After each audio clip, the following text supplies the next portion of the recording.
Ito ang latest chika. Sa unang pagkakataon, umamin na si Donnie Pangilinan kung mahal niya ang aktres. Ang young actress na si Bel Mariano. Tinanong kasi siya ng Marites, pinagpili siya, gusto mo o mahal mo? Magkaiba yon.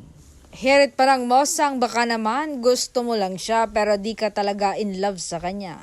Infatuated ka lang sa mga ginagawa niya para sa'yo kaya akala mo mahal mo na siya. Beware, hindi porket kinikilig ka sa kanya, ibig sabihin mahal mo na siya. Dapat alam mo kung ano ang pinagkaiba ng infatuation sa love. Sabi ng aktor, alam mo, hindi ko kayang ipaliwanag kung gaano ko siya kamahal. Basta ang sinusunod ko lang yung nararamdaman ko para sa kanya.